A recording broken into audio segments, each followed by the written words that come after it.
What is up? Welcome to the new series here on the channel, all about building your disc golf bag. There's 3 keys to disc golf: driving, approaching, and putting. You need all 3 to do this disc sport. And for episode number 1, we're talking about none other than the throwing putter. Probably one of the most important aspects of the game for amateur disc golfers. Obviously the pros also need to know how to throw a putter, but they're probably not watching this video and they're on tour where you don't even get to touch a putter off the tee pad, so very unfortunate.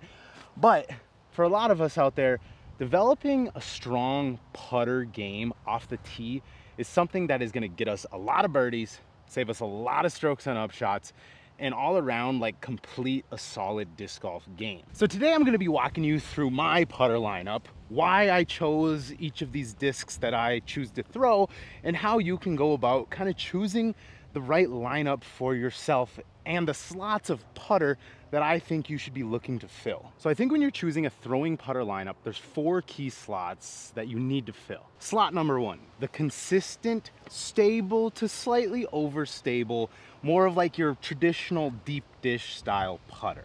Now for me, I'm choosing the Finish Line Pace. This is a relatively new disc to my bag, but you've probably seen me throw this one a ton here on the channel lately. And I'm gonna show you why I love this disc. So the Finish Line Pace is a disc that I've really been able to rely on lately for those flex over shots that kind of pan out and push straight or push a little bit left at the end, or just that pure hyzer putter style shot. Adequate glide, they go far, and they just fly nice. I'm gonna show you kind of like the left to right push Annie that's kind of gonna float out and kind of end flat.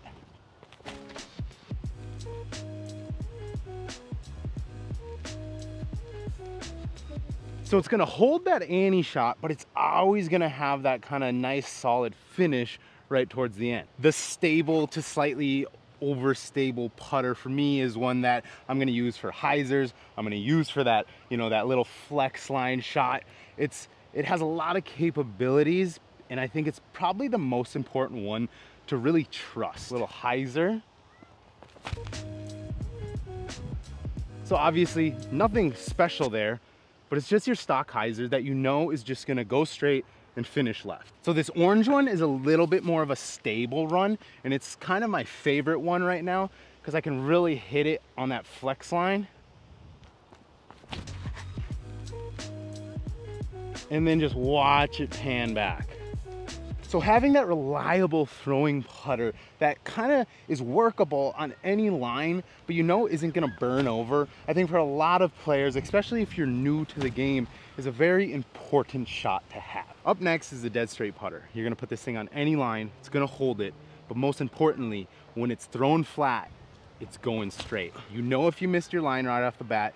And for me, I try and find one that has good torque resistance, but not necessarily a lot of low speed fade. So this could also be a little bit of disc golf bro science, but I feel like because the Proxy is a little bit lower profile, it has less side to side variation. There's not as much room underneath the disc for the air and the wind to make it go somewhere else. So it's very, very point and shoot. The Soft Proxy, potentially one of the best straight flying putters on the market, is a choice that I think a lot of players are making nowadays. Obviously Simon Lizotte has been throwing the shit out of his Proxy lately.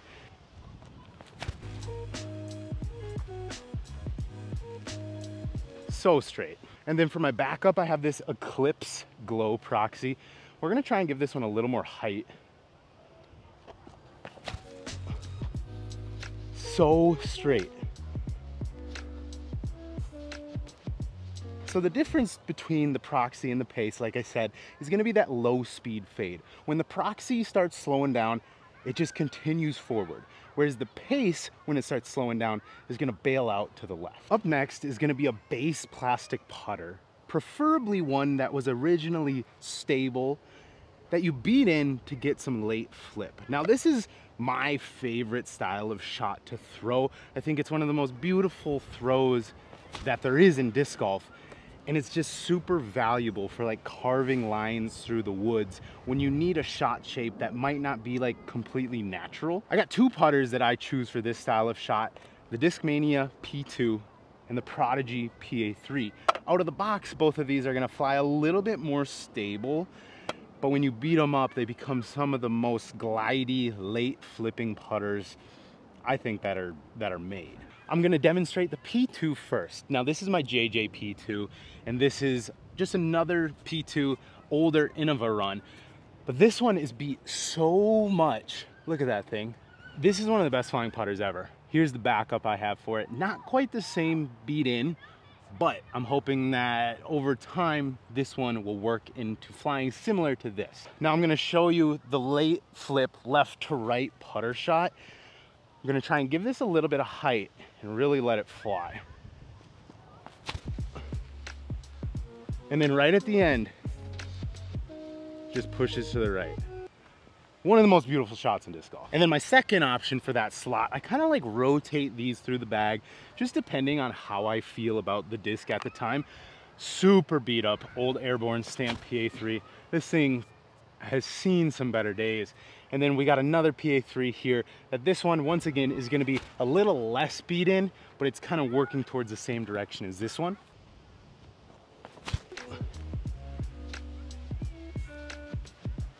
Just that beautiful late turn. Yeah. So if you don't have a beat up putter, I'd either recommend searching the used bin, because sometimes you can find some of the best flying discs you'll ever get out of the used bin, or maybe you have an old set of putters that you retired, they're too beat up.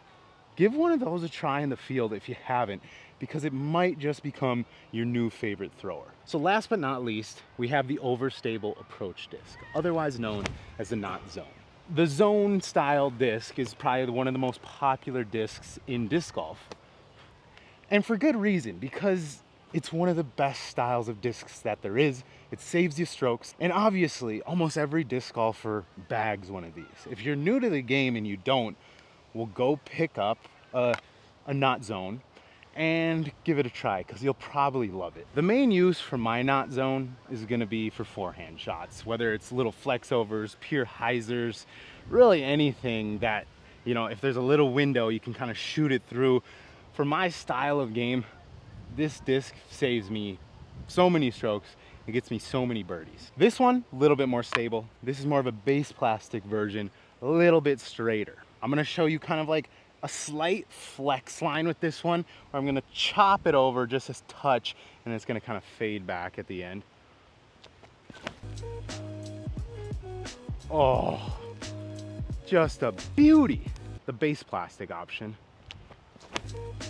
little bit straighter. You're gonna be able to hold it on kind of that almost push slightly left, and it's just gonna stall out right at the end. So I really believe that your putter lineup can make or break your disc golf game. I think it's one of the most important discs for amateur disc golfers. Like I said in the beginning, a lot of the amateur disc golf tournaments are played on park style local courses. And if you can throw a putter well, you're probably gonna play pretty good. They're the most controllable disc, they sit the best, they don't skip, and if you got control over your putters, you're gonna get a lot of birdies, a lot of PGs, and you're gonna be happy after your round and not wanna quit disc golf and throw your bag in the river and never play again, which is always a good feeling. Also, one thing to take into consideration when choosing your putter lineup is your angle of release. I throw almost everything on a hyzer. So how I'm picking my putters is what's gonna flip up on a hyzer or hold that hyzer line. Sometimes, like with the pace, I'm gonna hit, you know, that left to right and hyzer release. But for the most part, I'm choosing discs that I like how the flight is on a hyzer release.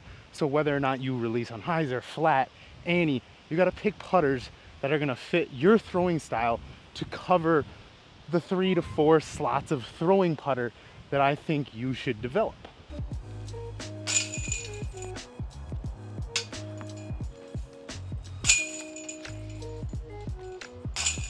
So I figured I should also cover the putting putter.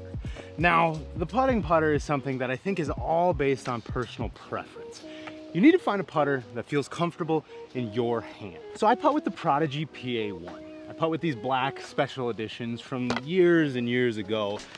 This is my backup pair of white ones that I just got, and I'm trying to beat them in. If you see here, they look a little bit different. I guess you'd call it a bead, is not really on this one anymore.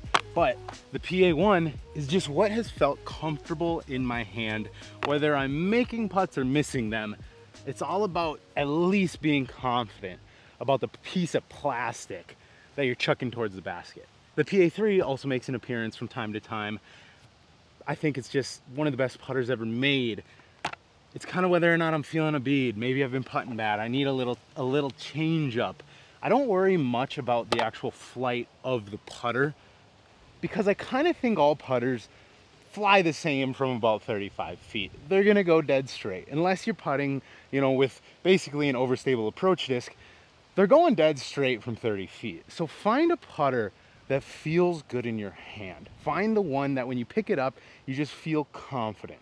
Whether you're making them or not, it's all about confidence. That's pretty much all I'm qualified to talk about when it comes to putters, at least the putting kind. So, yeah. Hell yeah. Well guys, I hope you enjoyed that little breakdown of how to choose your throwing putter lineup. For me, these 4 categories of disc and these 5 molds are pretty much what have been working well over the last few months.